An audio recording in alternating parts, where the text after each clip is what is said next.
Bismillahirrahmanirrahim. Assalamualaikum warahmatullahi wabarakatuh. Halo teman-teman semua, apa kabar? Kembali lagi kita di Learning Journal mata kuliah MPK Kualitatif bersama saya Laila Fatul Muzahidah dengan NIM 221330047. Pada video ini kita akan membahas jenis penelitian, yakni penelitian framing, semiotik, dan etnografi. Penasaran kan? Yuk simak penjelasannya. Etnografi berasal dari bahasa Latin. Ethos artinya bangsa dan grafi artinya lukisan atau gambaran. Jadi secara etimologi dapat digambarkan bahwa etnografi adalah suku bangsa yang berkaitan erat dengan kebudayaan, atau dapat dikatakan etnografi adalah uraian atau gambaran tentang bangsa-bangsa di suatu tempat dan suatu wilayah. Ruang lingkup dan objek dari kajian etnografi ini adalah bahasa, sistem ekonomi, sistem teknologi, asal muka sejarah, sistem pengetahuan, organisasi sosial, kesenian, agama dan kepercayaan, dan juga kenampakan alam dan klimatologi. Model penelitian etnografi ini bisa berupa studi kasus, survei, experience sebab akibat, dan analisis konten. Jadi jika ada teman-teman yang ingin menganalisa suatu kelompok kebudayaan bisa menggunakan penelitian etnografi. Etnografi mengasumsikan kepentingan penelitian yang berprinsip terutama dipengaruhi oleh pemahaman kultural masyarakat.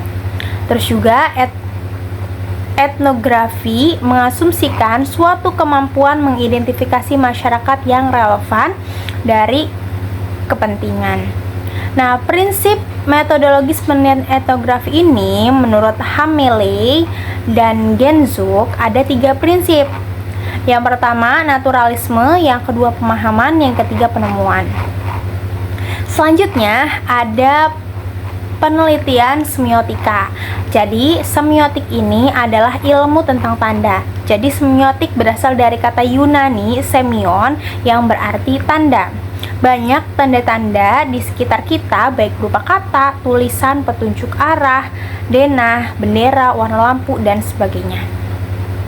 Konsep dasar dari semiotika ini adalah ilmu yang mempelajari tentang makna dari suatu tanda dengan menyertakan adanya mitos dan metafora yang bersangkutan dengan tanda tersebut.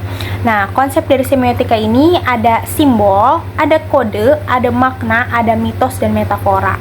Jadi, dari konsep itu kita bisa mengartikan lagi maksud dari simbol tersebut itu apa, bisa kita jabarkan. Selanjutnya ada macam-macam tanda dalam teori semiotika. Ada tanda quasi-psych, iconic psych, decent psych, iconic legisen, dan masih banyak lagi. Jenis kajian semiotika ini terdiri dari deskriptif, analitik, kultural, faunal, natural, naratif, struktural, sosial, dan normatif. Jadi tadi kita yang pertama sudah membahas tentang penelitian etnograf, yang kedua tentang penelitian semiotik, yang ketiga tentang penelitian framing. Jadi metode framing ini memfokuskan perhatiannya pada Allahu Akbar.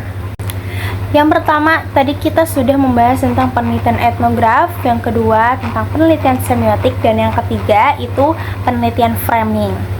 Jadi, penelitian framing ini memfokuskan perhatian pada bagaimana media massa bisa mengelola ide dan isi berita, serta memfokuskan isu melalui pemilihan, penekanan, penyisihan, dan uraian berita. Analisis framing berusaha untuk menentukan kunci-kunci tema dalam sebuah teks dan menunjukkan bahwa latar belakang budaya membentuk pemahaman kita terhadap sebuah peristiwa. Apa sih hubungan framing dengan sosiologi dan psikologi? Tentunya ada dong. Kalau hubungan framing dengan sosiologi itu ada konstruksi realitas sosial, lalu ideologi dan kekuasaan, serta identitas dan relasi sosial. Namun, analisis framing dengan psikologi itu ada kognisi dan persepsi, ada emosi dan reaksi individu, serta pengembalian keputusan. Cukup itu saja yang dapat saya sampaikan. Terima kasih, mohon maaf apabila ada kesalahan. Wassalamualaikum warahmatullahi wabarakatuh.